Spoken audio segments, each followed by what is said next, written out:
ఇది ఏమైనా సరే సాంప్రదాయం అంటూ ఒకటి ఉంటుంది కదా. మీరే న్యాయం చెప్పండి.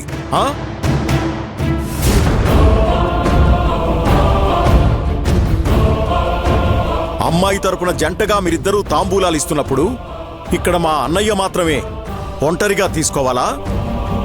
మా వదిన పుణ్యం చేసుకుని ముత్తైదువుగా పైకెళ్ళిపోయింది. అందుకని ఈయనిలా చేయొచ్చా? న్యాయంగా చెప్పాలంటే నన్ను మా ఆవిడ్ని పిలిచి జంటగా తాంబూలం మార్చుకోమని చెప్పాలి కదా. అదెవ్వరూ పట్టించుకోకుండా మీ ఇష్టం వచ్చినట్టు చేస్తూ ఉంటే ఏంటర్థం? అందుకే చూసి సహించలేక కోపంగా ఆపండి అని అరిచాను. నేనెందుకు ఈ నిశ్చితార్థం ఆపమన్నాను? నా భార్య కూడా అర్థం చేసుకోకుండా మాట్లాడింది కాబట్టి తన మనసు గాయపడేలా మాట్లాడాను. వీడేంటి సడన్ గా ప్లేట్ మార్చేశాడేంటి? వీడే నిశ్చితార్థం దగ్గరుండి జరిపించేసేలా ఉన్నాడే. నేను మనస్ఫూర్తిగా చెప్తున్నాను, నా మనసులో ఎలాంటి ద్వేషము లేదు. నేను నా భార్య మంజుల రాజా అమ్మా నాన్న స్థానంలో నిలబడి తాంబూలం అందుకుంటాం. ఏమంటారు?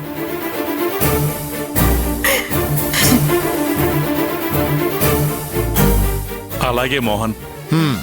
గుడ్.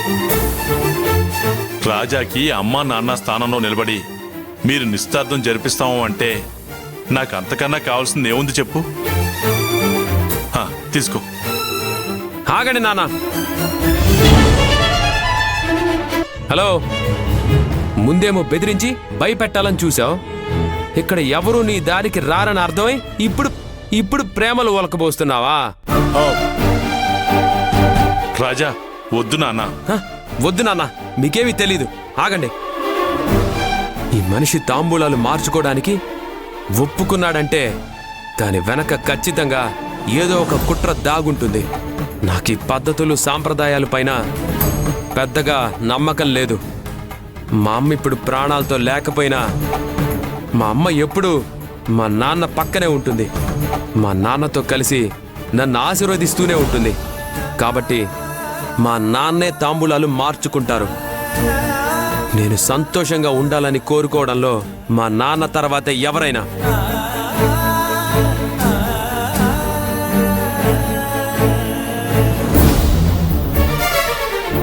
గుడ్. హే, ఇంకా ఇక్కడే నిల్చున్నావేంటి? నీ పొగరుబోతు కూతుర్ని తీసుకొని ఇక్కడి నుంచి బయలుదేరు. రేయ్, అంత ఈజీగా మేము వెళ్ళిపోతామని అనుకున్నావా? వెళ్ళరా? అయితే కొంచెం దూరంగా నిల్చుని గ్రాండ్గా జరుగుతున్న మా నిశ్చితార్థాన్ని కల్లారా చూసి ఆ తరువాత వెళ్ళండి. నాన్న, మావయ్య, మీరు తాంబూలాలు మార్చుకోండి. ఇంకేం ఆలోచిస్తున్నారండి? శుభముహూర్తం దాటిపోయేలా ఉంది. తాంబూలాలు మార్చుకోండి. సత్యం, తాంబూలాలు మార్చుకోండి రా. రత్నం రా.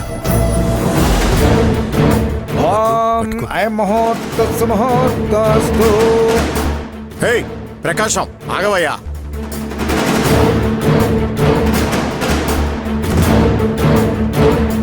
వాడు నా మీదున్న కోపంతో ఏదో తెలియక మాట్లాడుతున్నాడు అనుకుంటే కొంచెం కూడా ఆలోచించకుండా నువ్వు పళ్ళెం పట్టుకుని ముందుకొస్తున్నావేంటి? ప్రతిదానికి ఒక పద్ధతి సాంప్రదాయం ఉంటాయన్న జ్ఞానం నీకైనా ఉండకర్లా?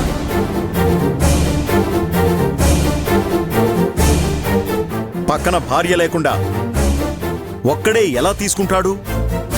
నీకు ఆ మాత్రం తెలీదా?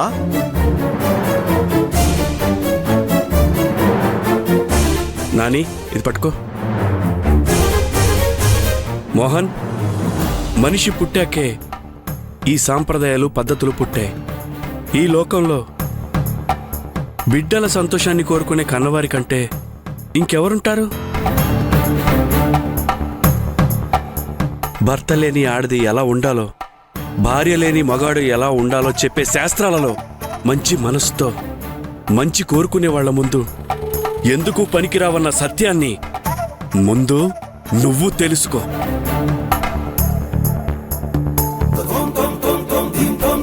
నా అల్లుడు చెప్పింది 100% కరెక్ట్. నేను నా స్నేహితుడు సత్యం తాంబూలాలు మార్చుకుని తీరతాం. రేనాని పళ్ళు ఎవరా?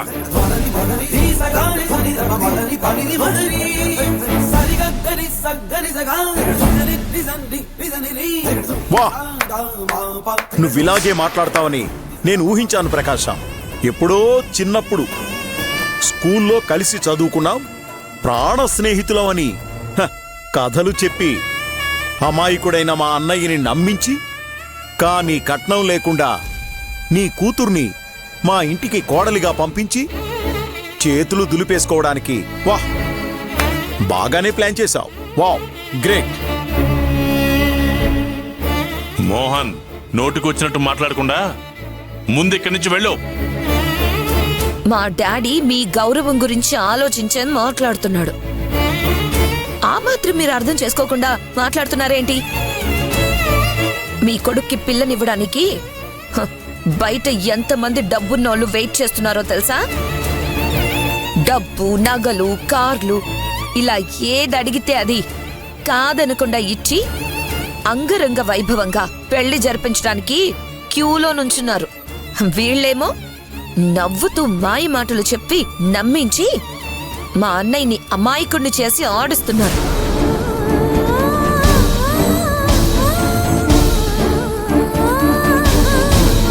ఈ నిశ్చితార్థం ఆపాలంటే ఇదే కరెక్ట్ టైం.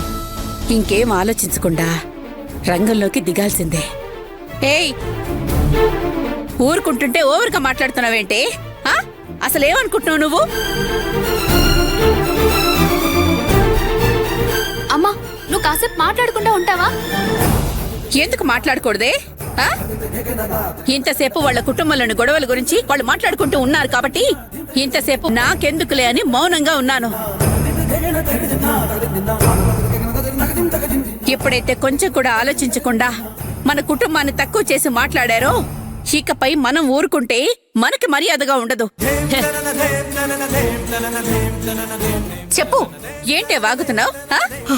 కట్టలు కట్టలుగా డబ్బు, కిలోలు కిలోలుగా బంగారం ఇచ్చే సంబంధం చూసి మీ అన్నయ్యకి పెళ్లి చేయలేకపోయావా? మరి మేమేదో మీ చెయ్యి పట్టుకొని ఆపుతున్నట్టు మాట్లాడుతున్నావు. నీకు నచ్చినట్టు చేసుకో, ఇక్కడ నిన్నెవ్వరూ ఆపరు.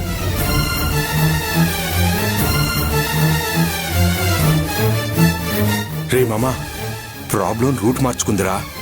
ఈ నిశ్చితార్థం ఆగిపోయి అక్షయ్ నీకు దక్కలేదంటే రేయ్ జన్మలో నీకు పెళ్ళవదు, జాగ్రత్త. నువ్వు మా వాడికి సలహాలు ఇవ్వాల్సిన అవసరం లేదు. మా వాడికి ఎలాంటి సంబంధం చూసి పెళ్లి చేయాలో మాకు బాగా తెలుసు. ముందు నీ కూతుర్ని తీసుకుని ఇక్కడి నుంచి బయలుదేరు. బయలుదేరక ఇక్కడే తిష్ట వేసుకొని కూర్చుంటావనుకుంటున్నావా? ఏమండి, ఇంకా నిలబడ్డారేంటండి? పదండి, అమ్మా నడవండి. అయ్యో